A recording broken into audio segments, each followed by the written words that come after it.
What's happening now across the Niagara frontier? News stories, old stories, stuff you know about and stuff you'd never believe. It's the NiagaraHub Soapbox with Craig Avery. Welcome.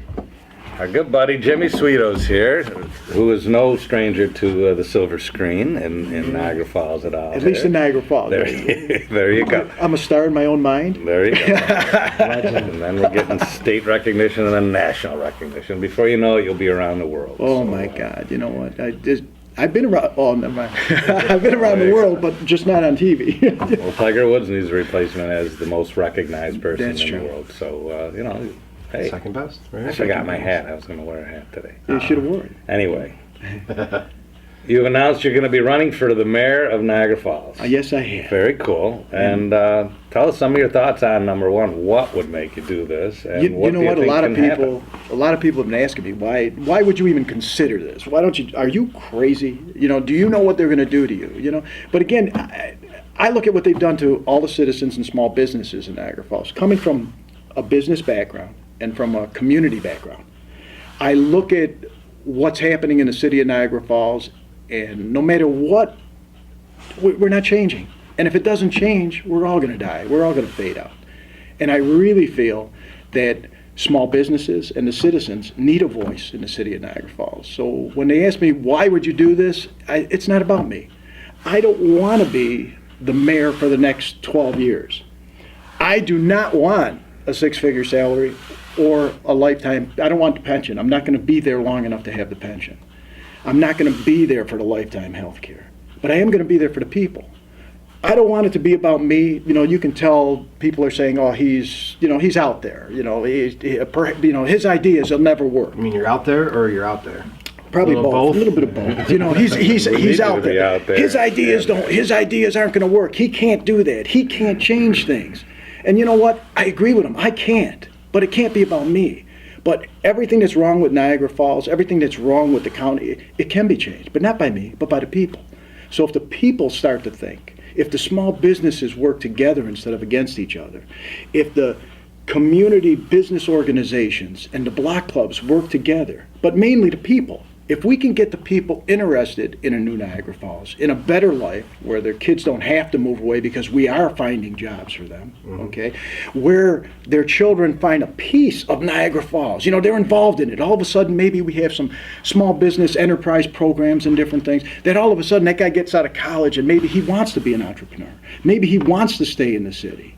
The one thing I know about this city is I know a lot of people that have moved away, but every one of them, when I speak to them, they feel that Niagara Falls had something special for them. I lived in Baltimore, I lived in Washington, I lived down in Florida, I lived in all different places when I used to travel around the country. And none of these places were Niagara Falls. The one thing we do have in Niagara Falls is a community.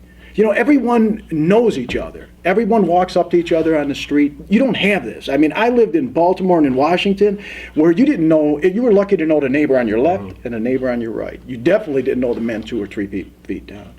Now, that's a good and a bad thing in Niagara Falls. Everybody says, well, everybody knows everybody else's business. But I look at this community and I see when someone's in trouble or there's a problem, or someone's sick. And I see how, even though we don't really have a lot, everybody bands together and gets behind these people. All we need is someone to get behind a city. And I think the only reason we get behind people when they're in trouble is because we know them and we feel we're part of them. We don't get behind the city when it's in trouble because we've never been asked to be part of it. And it isn't about me. It's about you, a small businessman. It's about you, a small businessman. It's about bringing them in. I don't want people say, well, you have no plan for the future of the city. You're not laying out your plans. They're right, I'm not. You know why? Because you, as a small businessman, and you as a small businessman, haven't told me what you want in the future of Niagara Falls. I can sit back like everybody else, and I can look at you and say, we have to be fiscally responsible. We cannot spend money that we don't have, okay? We have to do things for the people in the city of Niagara Falls. But that's common sense. That's what the government's there for. That's what that money is there for. That's what we pay taxes for. Me saying that we've wasted the casino money, we all know we have.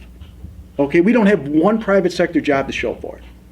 I look at it like if we'd have had small business enterprises, and not just grants, but maybe grants and low interest loans. And if we would have started 50 small businesses. All right, start them small. Start them small. Get the young people involved. They're the ones that got the spirit. They got the spunk. They want to be here. They want to do something that makes a change in Niagara Falls. Then they say, well, you realize after the first year, half of those businesses would fail. Yes, I do. But I got 25 new businesses. Yeah, I was gonna say the other half will succeed. So we have to, when you think about it, we spend casino money on concerts. We spend it on, I don't want any more one-shot deals. If the Hard Rock wants to have a concert series or a ball drop, let them reach in their own pocket and have it. You know why? But I want them to reach in their pocket because they're part of Niagara Falls and that they're part of the solution. I look at small businesses coming from Niagara Street. Our businesses aren't big. Our businesses don't even have money. They're surviving. Okay? But whenever we reach out to them for a concert, or we need something for an affair, or something we want to work on in the park, they'll reach in their pockets. And you know why? Because they feel part of the community. I think Niagara Falls, the only thing wrong with Niagara Falls, we have to get these small businesses, we have to get these citizens back to know that this is their community. We only got maybe 45,000 people in the city. How can we not touch each and every one of them? And what's wrong with involving the business? It's not about my vision. I can sit back and say, I see the finish line. The finish line is here. What's that mean? To me, with the administration we got, it means we're almost finished as a city. Okay? So I don't want that. I don't want it to be my vision. I want it to be yours. I want it to be yours. I want it to be the citizens. I want them to say, look, we need this. Every time he needs to cut money, he cuts money from the bottom end, the people that need it the most. Every time he needs to cut money, he cuts money on the library. Something. The mayor now. Yeah, the mayor. I'm talking about the current administration. He doesn't cut it from the six-figure salaries. We have to have the council cut it, and then he finds ways to go around it. So we need the businesses to know that they're part of the city of Niagara Falls, and as being so, they're part of the government. They're part of the future. If you knew that by putting in a few hours and helping with some of these programs around the city, you were going to better your business and you had a voice, wouldn't you spend a few hours? I'd jump on that for me. But when I sit there and I talk to the current administration, or you try to get them involved in something, and they just roll their eyes, where are you going? When you talk to the councilmen and they're standing up there and you're pleading your case for someone in your neighborhood or some small business in your neighborhood, and they've got their iPad out and they're texting and they're looking at you like, I wish I'd get this over with. When I look at them and some older gentleman or woman comes up there and they got a little thing prepared and they really feel this is important, and it takes them more than a few minutes to express their ideas because they're losing thought and they're trying to really convey their ideas, and the council's looking like, what are we going to do? Let's cut it to 1 minute. Look, state your name and get off of the stage. That's it. Who are you? Where do you live? Do you vote? Goodbye. Leave me alone. We can't have that. I'm sensing a lack of passion here. There is. You know what? No, on your part here. Yeah, I just don't get it. Why isn't this guy fired up about this? You know what? People like Sal says when we do the show, I laugh because he says he's going to get a blood pressure monitor. He said, we're going to put it on the wall behind you. He says, because I don't know how some days you get. He says, oh, there he goes. Look what he's at now. But what's wrong with the city isn't that difficult. No. I'm thinking common sense. Where did we lose the common sense of operating a city? Where did we lose this? And where did we lose the fact that that small business that's been in business here 30 years or 40 years, even 10 years, and they're surviving?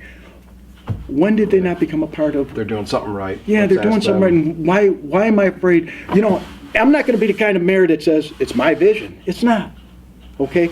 I'm not going to be the kind of mayor that says, well, that was a great idea. How do I make it mine?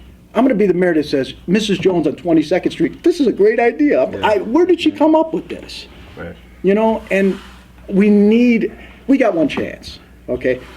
I'm not endorsed by the Republicans. I'm not endorsed by the Democrats. I'm not endorsed by any party, actually. So the only chance we got is to get the people interested in their city. I can't count, even if I was endorsed by the Republicans. You're not going to win. You have to pull Democratic votes. The city is highly Democratic. But I don't want to be about any party. I want to be about what's right for the city of Niagara Falls, what's right for the businesses of Niagara Falls, and how do we get unstuck, and how do we move this city forward. And I think if everyone's a part, they're going to be happy to maybe give 110%.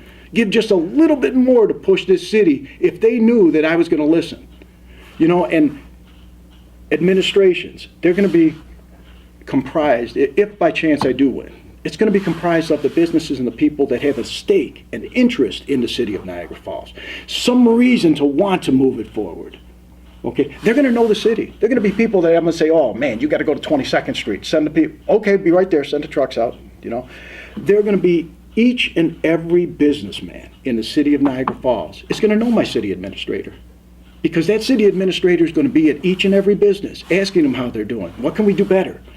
You know, we're going to have them not only know the department heads, but they're going to know the businesses, because these businesses are what we're going to have to work with to make the city move forward.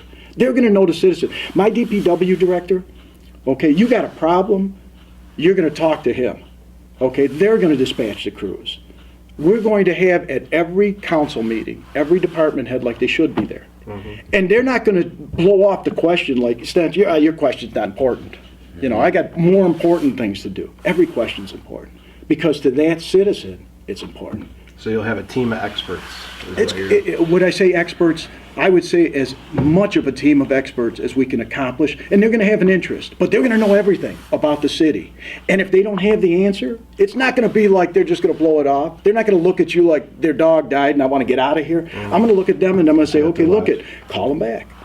Well, the team is what I think. It's There a it team. stops there as a team, and what I felt it in this administration, it isn't.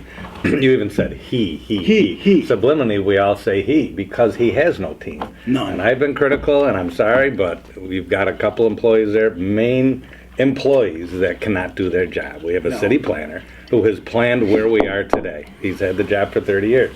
Right. Why are we here today? Well, let's look at who planned this, okay? If we're to that point, and the planner has brought us here, if we like where we are, then we keep that planner. So that's part of his team. The city administrator, we've all talked. This is not telling tales out of school. Her expertise was in waste management.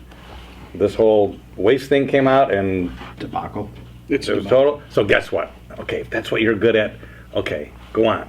But the team, it becomes he, because he ends up taking it all. So you hit the nail on the head for me, is if you get yourself associated, and if you won in your administration, people start saying they, Yes. then that's a victory in itself, because now you know you have different people handling different things. They don't have to be experts, but they just have to be concentrated and focused on the task that they're doing. And they're So, each going to have a do you specific have people in mind that we don't need you to know talk what? about it? But, we do have some people in mind, okay? I'm not specifying any people right at this particular point, because there may be someone better qualified. I really want to meet with the businesses, and I want to know what's good and should be kept, and what's bad and should go. We both are on the same page. If you look at the city and it's gone downhill for 30 years, we continuously make wrong planning judgments.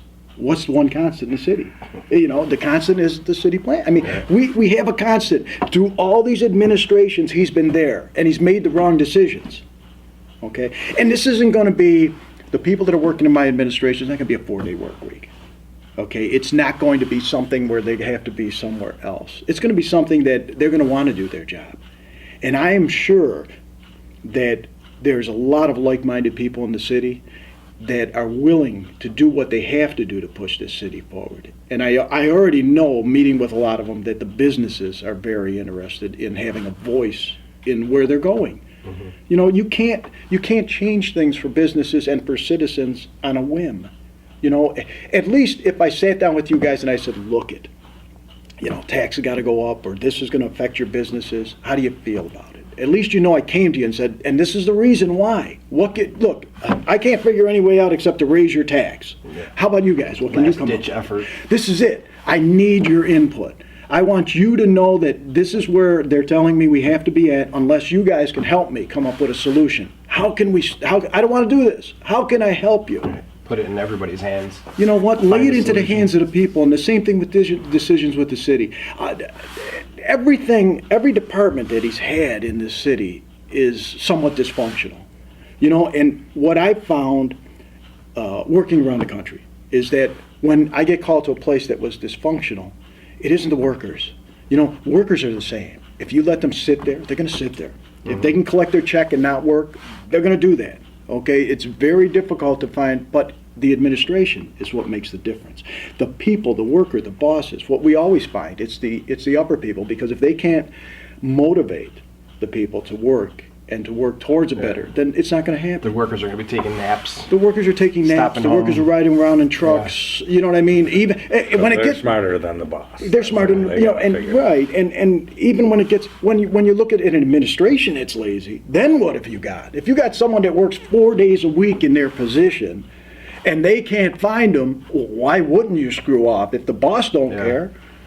You know, and it lays it back on the hands of the taxpayer.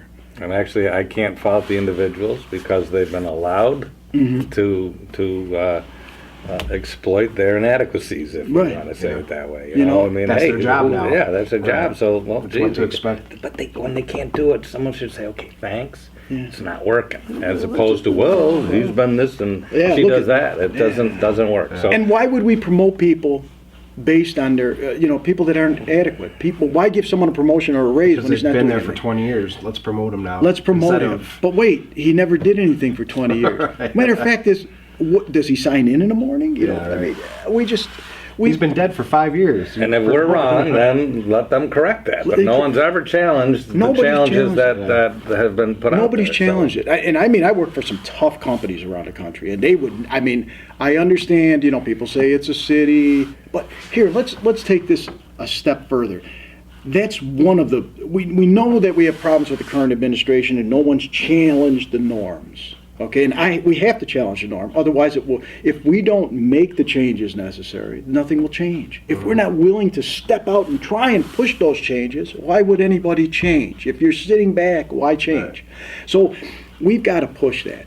I look at what he's brought to the city. I don't see one private sector job. The administration, the current administration, stands there and tells us about the big hotel that's going up. Okay, what does the hotel employ? Usually 5 or 6 family members that make good money, and then what? Minimum wage jobs, cleaners and stuff, maybe a few here and there. That's not that. He sits back and he tells us how good he's getting with the state and that the governor, that him and the governor are tight and everything. If that's true, why didn't we get Solar City? Why don't we get jobs? Why doesn't he throw us a bone with It's on the way. 1,000 Everything's jobs? on the way. It's on the way, but maybe it's coming in on his train. Yeah. You Or know, next the 4 next, years. it's the next 4 years. And maybe it's coming in on this train station. Look at the money, even look at the casino money. Look at how much of our casino money every year has to be given away to other agencies, whether they deserve it or not. Think about how much of that money is for just debt service on the projects he's already done. Think about his train station that he's building that he has no operator for. Not just what it cost us to build it, but think about what it's going to cost us to maintain it. Think about his transitional project, putting the police station down on Main Street. Think of the Taj Mahal they built. Yeah. People forget that, it was supposed to be built for half the amount of money. When they found out it was going to cost twice as much, remember at one point we were going to put the county courts and stuff in there. Well, when they did not want to come in there, don't forget, we cut the size of that police station down by almost 12,000 square feet. And it still doubled in price. Yeah. We still paid over $50 million. And you say he again. It's nice to. You know what? That we have to blame on the administration, because think about the administration. People say, well, it's probably not him. People say, well, maybe he's dumb. Maybe these mistakes are not intentional. But when we sit back and we look at this administration, first off, over time, no one could make that many mistakes without planning this. Okay, no one would not have a city engineer in the city of Niagara Falls or hire inadequate engineers. Nobody would launch a national search using private money that he won't disclose. I mean, if you did this anywhere else in the United States, the people would tar and feather you. Yeah. But he got away with it here for over a year. And then in the end, did he get away with it? Yes, he did, because the people of the city and the businesses in Niagara Falls, even though now these so-called monies from Buffalo aren't paying for this, now the taxpayers catch it. So now we pay for it. It's not like he got rid of those people. He got rid of the ones that were so inadequate they weren't even licensed. Okay? But if you don't have an engineer, you use someone else. So where's the money coming from? It's always coming from Buffalo. You don't see an engineering firm. Everything is from Buffalo. If you look at this, if you look at the whole plan that he's had, he's surviving on the fact that people don't think he's that bright. Okay, think the decisions he's making aren't planned. But believe me, Believe me, somewhere in Buffalo, there's 3 guys at a table making every decision for him. You don't get the kind of funding, if you look at what he's got to run for mayor, okay, how much money he's already built up. Okay, you don't put that kind of money out unless you expect something. Okay, you don't get those kind of donations unless you expect something in return. And if you look at his donations, and I don't know what we have to say other than look at where these donations are coming from. They're all people that have valuable contracts with the City of Niagara Falls. And what do these people see in Niagara Falls? You know, we know we're a city of 45,000 people. We know the state has stolen most of our income off the park. We know what the state, because of what they're doing with the parkway and with their few choice contractors that they utilize and their few choice vendors, what it's done to the rest of the city. It's done to Main Street, Pine Avenue, Niagara Street, even Fall Street and 3rd Street. It's difficult. It's so difficult if they won't come there. A lot of things in the city of Niagara Falls that are going to make significant changes won't cost the taxpayers a dime. You know, involving the businesses and getting them to step up for Niagara Falls because they feel they're a part of it, that doesn't cost the city any money. You know, if they want to have I could throw a party on Niagara Street for no money and get 1,000 people out there that are just happy to come to share the neighborhood. Why can't we as a city get these people to do this? Yeah. You know, why can't the businesses contribute back into the city? There are successful businesses in the city of Niagara Falls, and they shouldn't have their hand out. They should be sitting there saying, okay, what can we do to move this? You know, we want to have a party to celebrate what we've done. So how are we going to do this? You know, and it's about keeping community. You know, every time this administration needs to cut money, they'll shut the library down. They'll threaten to close a library. You know, we're going to close the library. We're going to get rid of all them kids from NU that were there trying to make some of our citizens literate. You know, I mean, you think about it. What kind of I'm watching my language. What kind of a program is that? I mean, what kind of program for the development of the city? I see that library. First, it's bought and paid for. Okay, it's bought and paid for. I see that library being a hub for this side of this town. Sure. I would love to see that library expanded. I would like to see the services at that library. Instead of me saying I'm cutting $250,000, get rid of them part-time students, I would love to have more students, more young people in there. Training and learning. And maybe bringing in some of these kids to know a little bit about the history of Niagara Falls and where they come from. And training these kids. You know, everybody has a home computer. Well, they're lying to you. Okay, I see these kids because we do a lot of work with the grade schools and we do a lot of work in the neighborhoods. And they're lucky they got a coat and a hat. You know, and for us to deny them accessibility, and I know that everybody says, well, then there'll be problems at the library. If you had 500 kids in there, you know what kind of problem? Well, good, I want to see those supervision. You know, more supervision, and let's direct that. You know, there's problems anywhere you have groups, but I would love to see them consider that library a safe haven, a place to go and maybe with their friends or with anyone and think a little bit. You know, maybe think about their future. Together, study together, learn together. Yeah.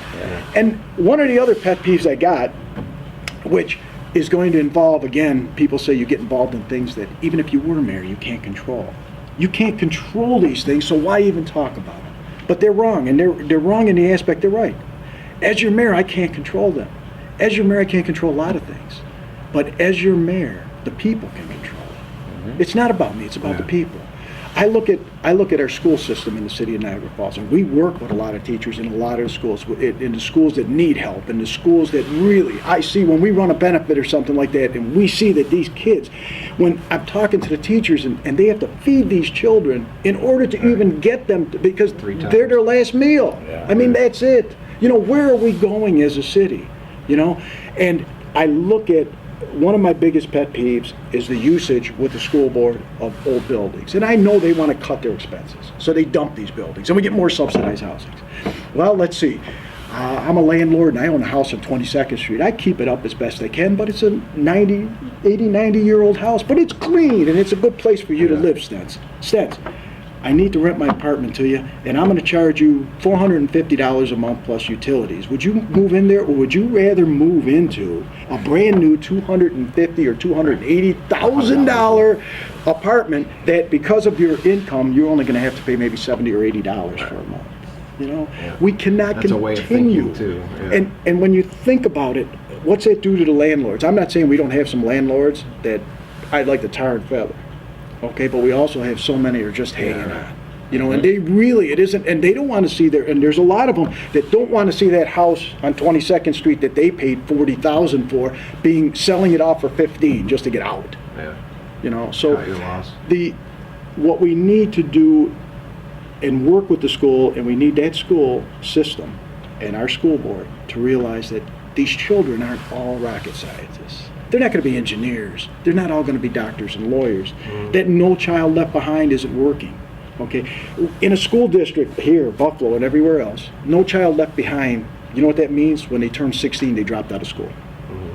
Okay, we need to get a trade school back in. I would have loved to see some of these old buildings being utilized. We've been pushing this for years. From the first time they wanted to use that building across from the NAC, when they talked about subsidized housing, we fought to stop that, and we had it stopped at the state level. What ends up happening, all of a sudden, it's again, you know, there's $5.7 million in state money and federal money for the rehabilitation of that building.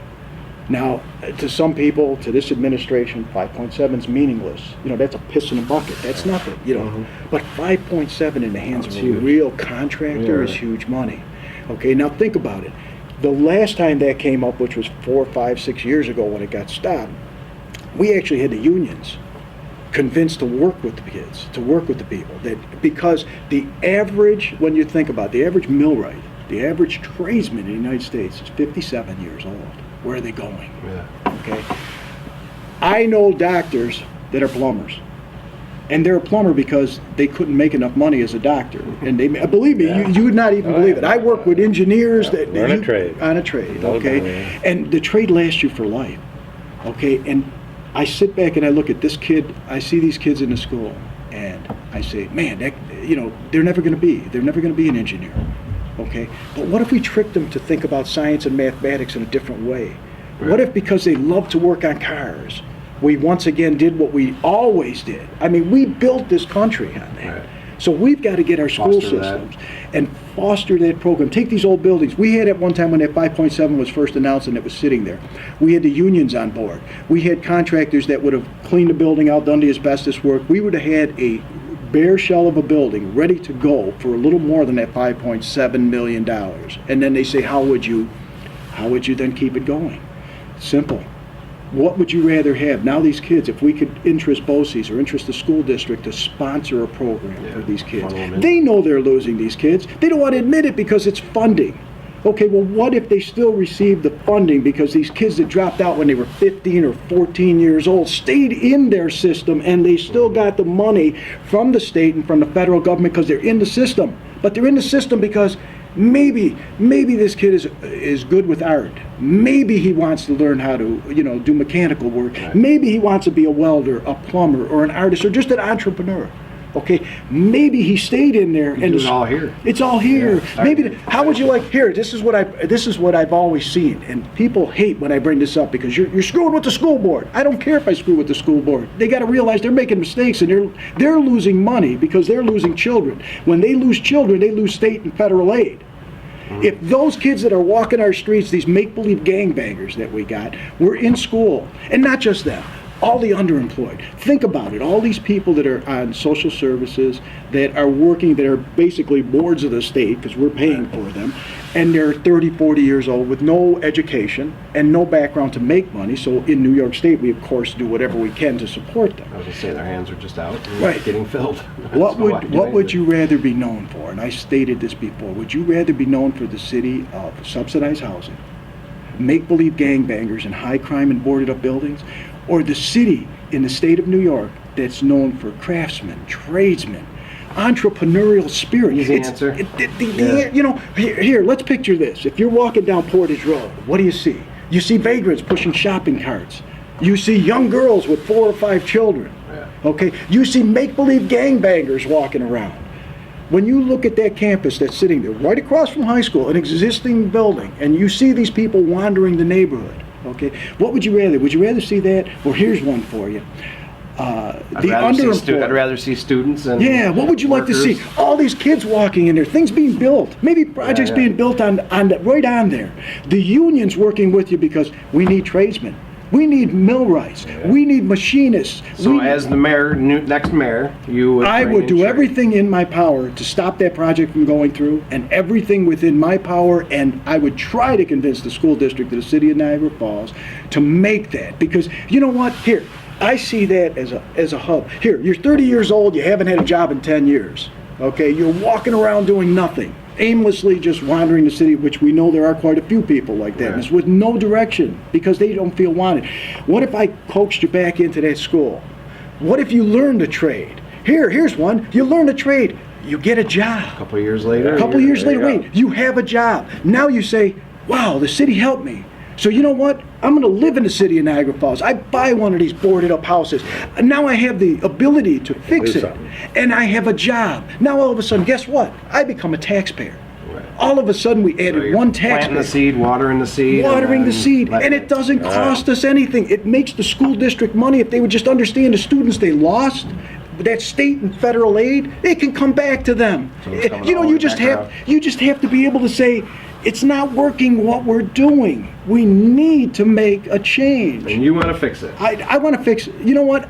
To me, it's common sense. Let's stop there because we aren't running out of time, but our viewers are running out Okay. of time. We'll have The you one back. thing I worry about, though, is if you do become mayor, the State of the City address will be Yeah. days long. Days long. I can imagine. You know- if you have the opportunity to talk, A mini-series. it may. we'll have to.